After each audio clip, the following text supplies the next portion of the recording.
La Sala Penal del Tribunal, en un fallo proferido en este mes, confirma la sentencia condenatoria contra el coronel Edilberto Sánchez Rubiano como jefe del B2 de la 13ª Brigada por el caso de la toma del Palacio de Justicia.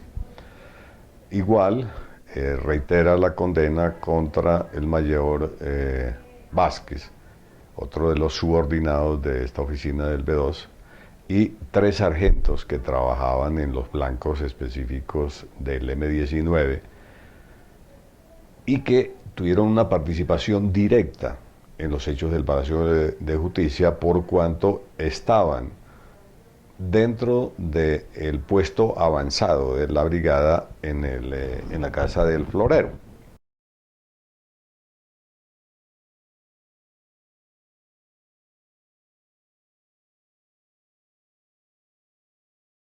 Bueno, él es condenado porque como jefe del B2 tenía la dirección de todo lo que sucedía en el Palacio de Justicia en relación con las personas que salían con vida, que eran entregadas por los otros miembros del ejército ahí en la Casa del Florero, y ahí se procedía a la identificación de las mismas. Pero en el caso concreto de este fallo, eh, a las personas que se llevaron ahí, específicamente a Irma Franco, se le catalogaba como miembro del movimiento guerrillero. Y en el caso de Enrique Rodríguez y en el caso de Bernardo Beltrán, se les catalogaba como sospechosos de colaborar y ser miembros en alguna medida del M-19. Esa fue la condición en la que se les llevó y que no fueron registrados en ninguno de los libros que allí aparecen de las personas que sacaban. Es decir, desde el punto de vista de inteligencia, se corrobora que al ser catalogados como sospechosos de ser miembros de la organización o de colaborar en alguna forma con la organización, se les daba un tratamiento especial y se les subía al segundo piso y ahí no quedaba registrado ninguna persona, pero sí eran sometidos a tortura para determinar su grado y nivel de participación dentro de la toma.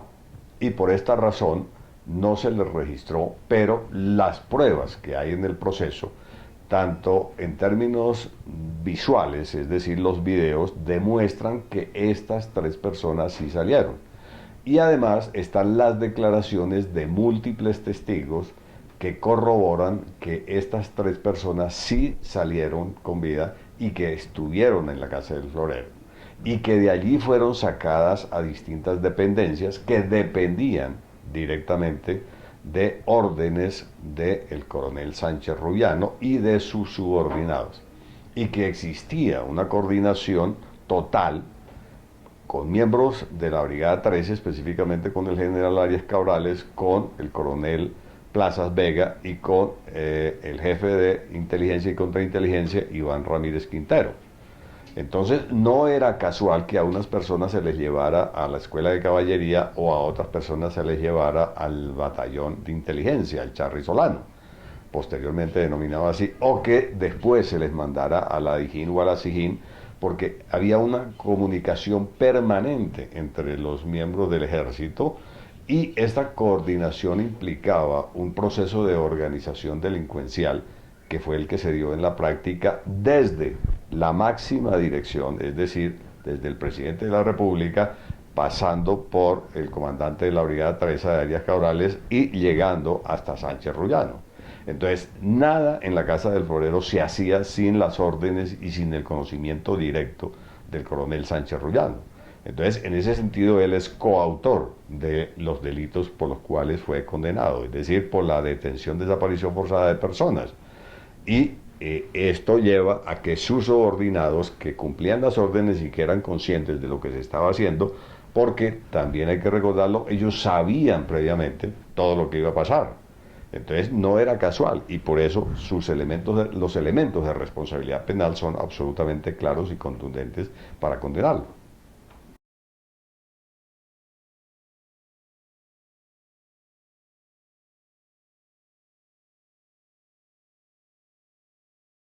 el mayor Vázquez,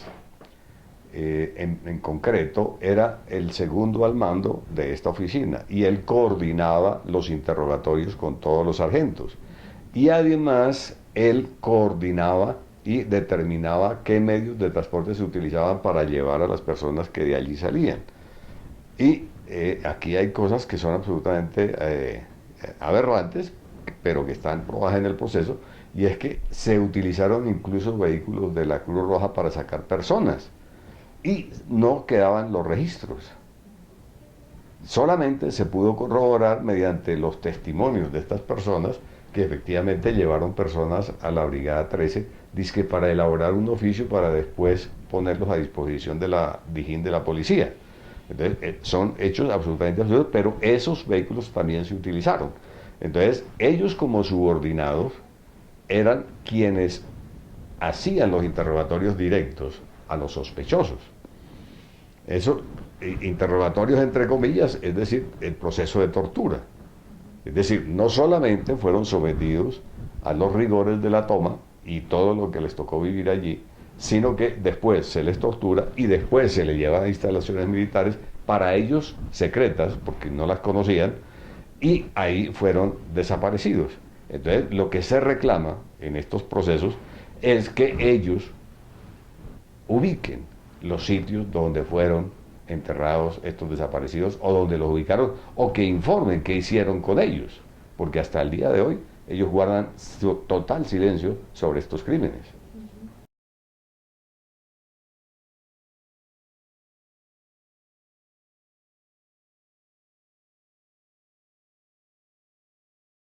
Bueno, yo creo que en esto el tribunal rescata fundamentalmente, producto de toda la prueba recolectada, que el tratamiento que le daban o que le dieron los miembros de inteligencia militar a los trabajadores de la cafetería era el de sospechosos de colaborar con la organización guerrillera. Y aquí lo que se constata efectivamente es que al haberse realizado el estudio de inteligencia de la estructura del Palacio de Justicia y de la totalidad de los funcionarios que allí trabajaban por parte de la Dijín de la policía, y que es una prueba posterior y que aparece en el proceso, pero que no está vinculada en este proceso, específicamente corrobora esa relación como sospechosos del ser del M-19, y esa categoría fue la que les dieron. Ahora, en el caso particular de Irma Franco, varios de los testigos presenciales que estuvieron en el palacio declararon dentro de la Casa del Florero o la señalaron como una colaboradora o miembro de la organización guerrillera en la medida en que estaba en el grupo del baño, y en el baño era quien apoyaba a los guerrilleros armando, decían ellos,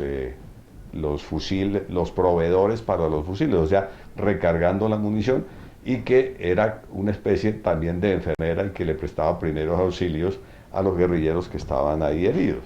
Entonces, al ser señalada como guerrillera, le dan el tratamiento especial y por eso la pasan al segundo piso, y ahí es donde ella habla con los soldados o con uno de los soldados, y ella se identifica como Irma Franco y le da el teléfono de la familia para que se comunique, y este soldado es uno de los que comunica a la familia, y él declara en el proceso y dice, sí, efectivamente yo hablé con ella y yo hice esto. Entonces, esa prueba es absolutamente contundente, ahí no hay lugar a equívocos en términos procesales. Ahí estuvo detenida y de ahí salió, según declaraciones que hay, para el Batallón de Inteligencia y Contrainteligencia a órdenes de Iván Ramírez Quintero. Se sabe inicialmente que los trabajadores de la cafetería fueron llevados al Cantón Norte, a las dependencias del B2 de la brigada, y que ahí fueron sometidos a todo tipo de interrogatorios. Pero hasta ahí se tiene la noticia criminal de ese recorrido, pero de ahí en adelante no se sabe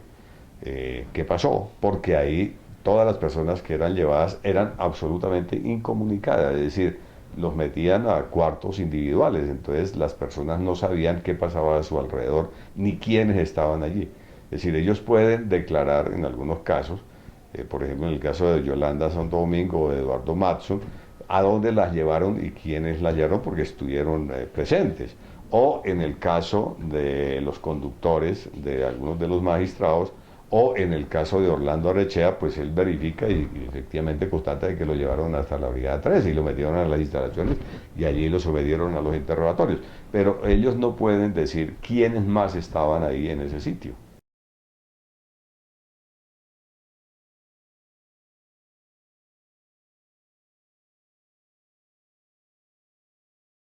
Las pruebas de ADN de la totalidad de los cuerpos que fueron recuperados en el cementerio del sur ya están identificados con pruebas de ADN y no corresponden ni a Carlos Rodríguez ni a Irma Franco. Entonces, sus restos deben estar en otro sitio. Si fue que los enterraron en esas condiciones o lo que nosotros creemos, es decir, el ejército y en este caso es particular ellos, Sánchez Rubiano y el mayor Vázquez, bueno, los sargentos que estaban ahí, ellos son los que saben concretamente qué pasó. O en el caso de Irma Franco, también Iván Ramírez Quintero, que era el jefe del batallón de inteligencia y contrainteligencia, en donde estuvo Irma Franco, debe informar qué pasó con ella. ¿No? Se podría hacer peticiones para que localicen los restos, pero mientras no haya información concreta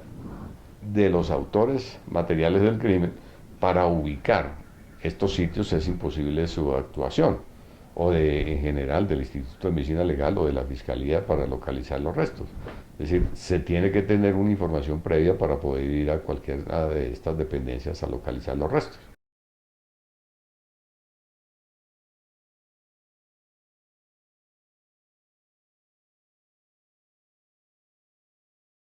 Bueno, en nuestro parecer,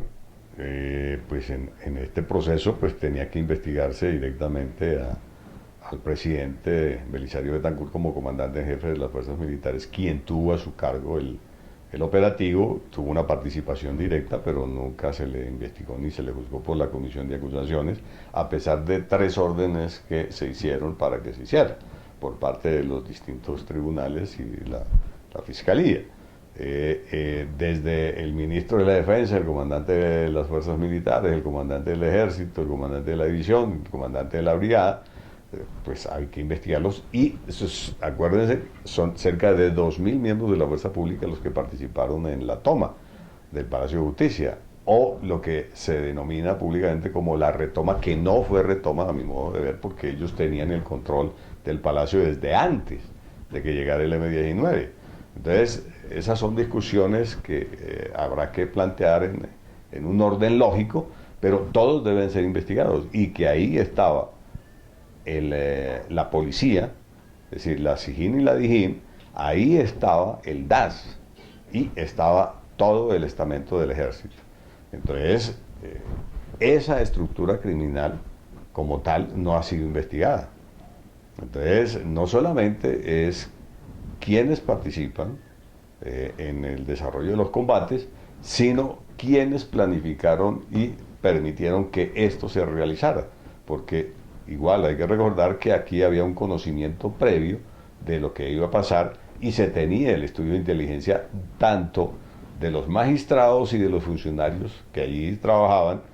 y tenían el estudio del M19 y se sabía quiénes iban a llegar o qué personas iban a llegar y por eso tenían todo montado previamente. Entonces, esa investigación en términos penales no se ha hecho. Bueno, a mi modo de ver es una de las operaciones que son muy complejas por las decisiones que se toman. Es decir, cuando el presidente de la República y su ejército permite que esta toma se haga en contra de la rama judicial y de las altas cortes, porque ahí estaban todas, esa actuación no es fácil de explicar. Es decir, cómo el presidente ordena que se ejecute esa operación y facilitan todo para que realicen la operación. Y cómo se elimina a los magistrados del sector liberal más progresista de la rama judicial. Es decir, ahí estaban los miembros de la Sala Constitucional, la Sala Penal y miembros del Consejo de Estado que eran quienes fallaban los procesos por casos de violación de derechos humanos contra el Estado. Es decir, no se mató a cualquier persona ni se eliminó a cualquier persona de la rama judicial. Y está probado en el proceso que las armas con las cuales murieron no fueron las del M-19. Es decir, el M-19 no ejecutó ningún magistrado. Esto lo hizo la fuerza pública, no pudiéndose determinar en concreto procesalmente quién lo hizo, porque ellos nunca presentaron las armas para que hicieran las pruebas técnicas en medicina legal y determinar quién disparó.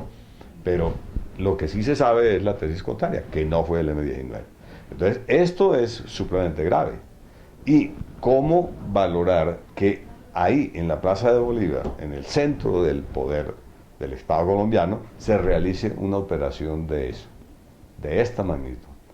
Y bajo la dirección del presidente de la República, el conservador Belisario Betancur. Es decir, que no es cualquier persona, eso tiene que asociarse en ese orden. ¿Y por qué los ejecutan a los magistrados?